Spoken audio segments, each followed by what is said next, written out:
How are things different for a competitive firm in the long run than they are in the short run? Importantly, a firm can vary all of its inputs in the long run.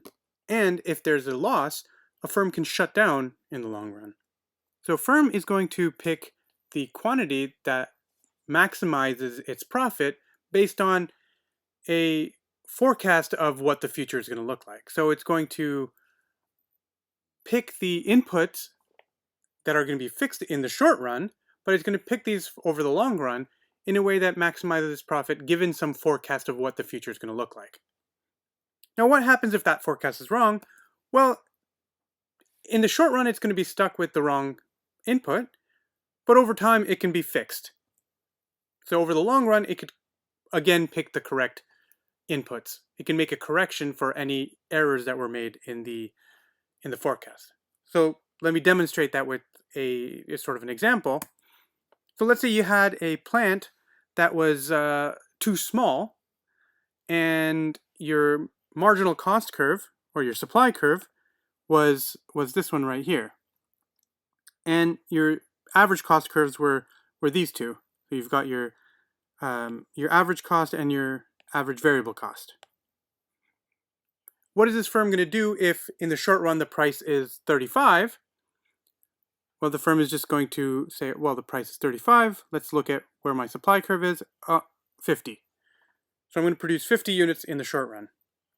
Picking 50 units at the price 35 is going to give a profit of this area A. But a firm can have higher profits in the long run. In the short run, it's made this profit A while it was stuck with the small plant size. But it may be able to do better if it could vary its plant size.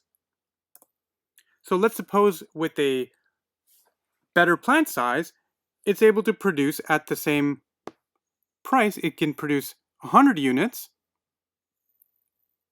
at a cost and at an average cost of 25. So then its profit is going to be this big area B, which is higher than its short run profit of A. So what I want you to take away from this is that in the long run, a firm is going to have higher profits and it's never going to make a loss. What about market supply in the long run? Just like in the short run, we just add them up horizontally to get market supply. The main difference between long run and short run market supply is that the number of firms isn't fixed in the long run because firms can go out of business or they can open up. So entry and exit, if they're free in the long run, then the number of firms is going to vary in the long run while it's fixed in the short run. Another big important difference is that the prices of the inputs aren't necessarily fixed in the long run. So if there are a lot of firms and they start producing a lot, that could drive up the prices for the inputs in the long run, whereas in the short run, that effect isn't going to happen. So how many firms would we expect to see in a market? Like I said, it depends on how easily firms can enter and exit the market. In the short run, firms can't enter the market, so there's a fixed number of firms. So we just add up the supply curves to get the market supply. But in the long run, if a market has the property that it's easy for firms to enter, then we say that there's free entry. So it has to be costless, essentially, for the firms to enter into the market. So you want there to be not very many regulatory barriers. So for example, if you have licensing requirements, that's a high regulatory barrier. You don't want there to be high startup costs. For example, if you want to enter the market of providing high-speed internet, well, then you have to lay infrastructure and so forth, and that becomes a large startup cost. So that wouldn't be an example of a market where there is free entry. But if you wanted to enter the market for like a market for a trading market, for example, it's not difficult to enter that. You can just sign up for a trading account on an online platform, and for that type of a market, it's a reasonable assumption to say that there is free entry. So the existence or non-existence of barriers, or whether or not you have free entry, is going to affect market supply. So let's look at the role of entry and the ability to exit a market. So in the long run, if firms are making positive profit in the short run, then new firms are going to enter in the long run because there's profit to be made. If firms are making a loss in the short run, then they're going to go out of business. They're going to exit the market. So an important implication of these two observations is that in the long run, all the firms have to be making zero profit. That sounds really weird to say that. But when I say that, what I'm talking about is economic profit. So this is including economic costs, not just the accounting cost. So when I say profit, I don't mean accounting profit, because the firms are going to be making positive accounting profit, because the accounting cost is lower than the economic cost, because it doesn't include opportunity cost. So yes, these firms would still be reporting a positive profit when they file their taxes, for example, but in terms of their economic profit, they're not making positive profit. So this is just to say that a firm isn't making more money than they could be doing something else. So let's take an example of Uber drivers. So it's essentially costless for an Uber driver to enter the market. All you have to do is get in your car and turn on the app. So if there's money to be made, so if the prices are high enough, then more drivers are going to enter the market.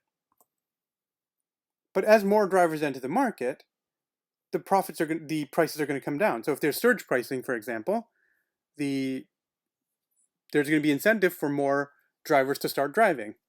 And that's going to reduce the over demand, which is causing this surge pricing, and then it's going to cause the price to fall.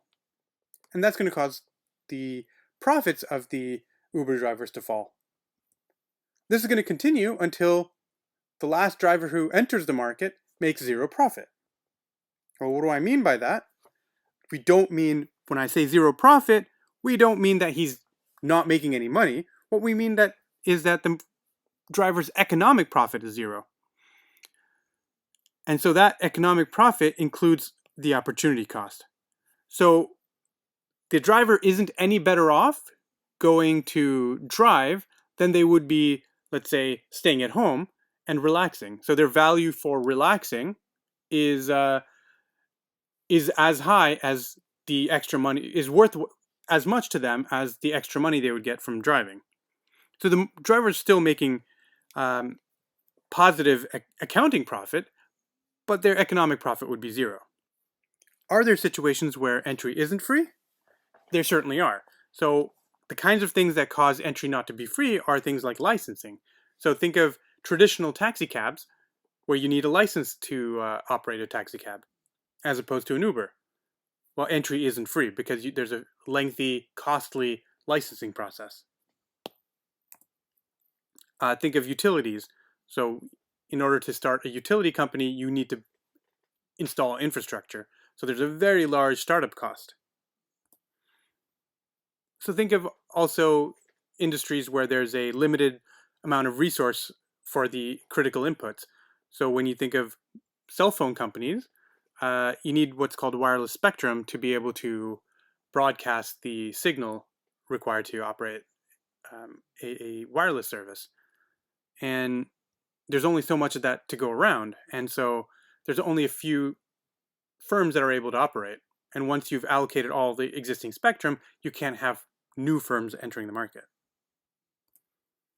So whether free entry is a good approximation for the market you're studying or not, it really depends. So when you're looking at modeling something, you really have to evaluate whether or not free entry is a good assumption.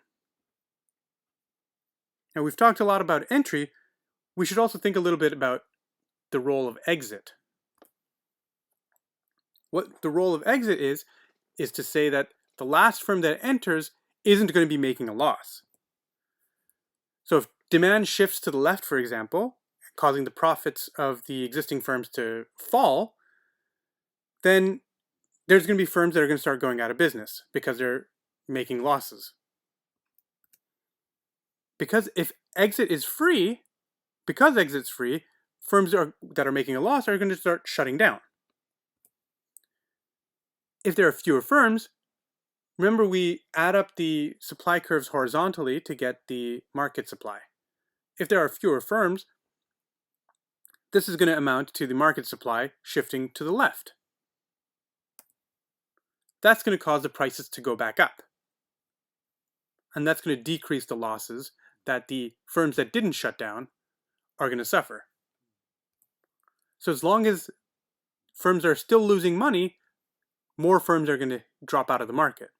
And that's going to continue until the last firm remaining, or the firms remaining, don't make any loss. And then the exit from the market stops. Now, given our understanding of entry and exit and how they would help us understand the number of firms that would exist in the long run, let's look at what the market supply would look like in the long run. We're going to make a few assumptions here. Let's suppose that there's an unlimited number of potential firms. These aren't firms that necessarily exist, but they could exist. So there's an unlimited number of potential firms, and these firms are all identical. So they have the exact same cost function. They look exactly the same. In particular, because they have the same cost function, they're going to have the same marginal cost function, and they're going to have the same average variable cost. And so they're going to have exactly the same short-run supply functions. We're going to assume that there's free entry and exit. And we're going to assume that the input prices are fixed. We'll see what happens if we drop that assumption later on. But for now, let's suppose that the input prices are fixed. So no matter what the inputs used by the firms in this market, they're not going to affect the prices of the inputs. What we're going to see is that's going to cause the market supply to just be a horizontal line at the minimum average cost. Why is that? Let's have a look at this example where you've got the individual firm's supply curve is this, and each individual firm's long-run average cost curve is this. Now, this is a single firm, so we know that each individual firm is going to provide, or is going to supply 0 units at any price below 10. So at any price below 10, supply is 0. So obviously the market supply, if we add up every firm's supply curve, all the firms have this exact same supply curve S1. So if we add these up across all the firms, none of the firms are going to produce anything at any price below 10. So the total supply, the market supply, is going to be 0 for any price below 10. If price is higher than 10, so let's suppose we had a price up here, a price bigger than 10, then the long run profit would look like this. It would be this area. But that's a positive profit. So at any price higher than 10, the profit is higher than 0. So there's positive profit to be made. So firms are going to enter this market. Firms are going to keep entering until the price falls back down.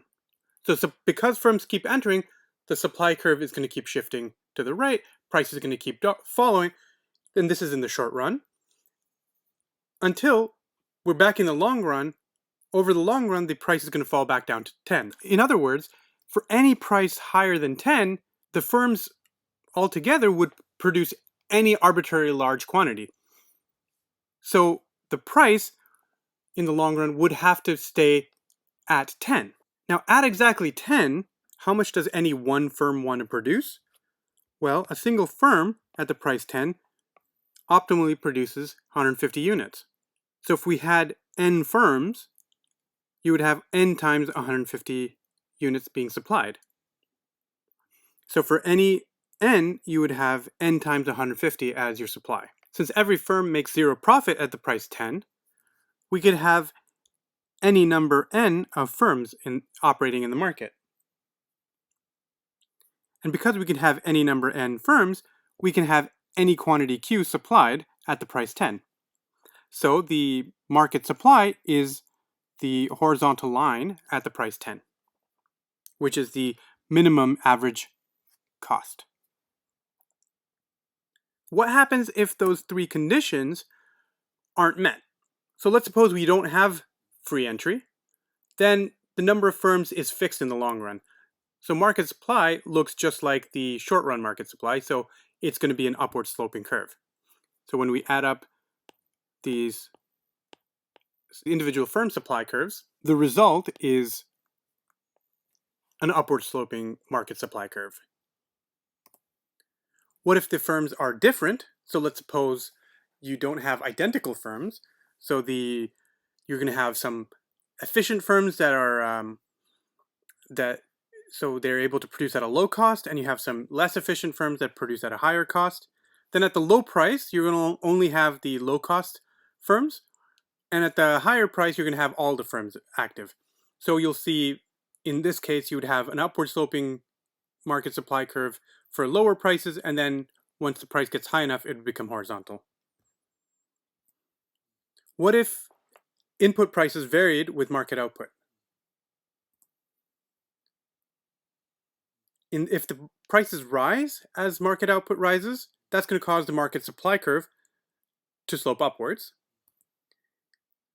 On the other hand, if the prices drop with as the output in this market increases, that's actually going to lead to a downward sloping market supply curve, which is unusual but not impossible. So let's look at this case a little more carefully. So let's suppose you have an individual firm with the upward sloping supply curve S1 and the long run average cost curve LRAC1. So at the price P1, each firm would like to produce the quantity Q1. If you had n firms, then the market supply is going to be n times Q1. So capital Q1, which is n times Q1.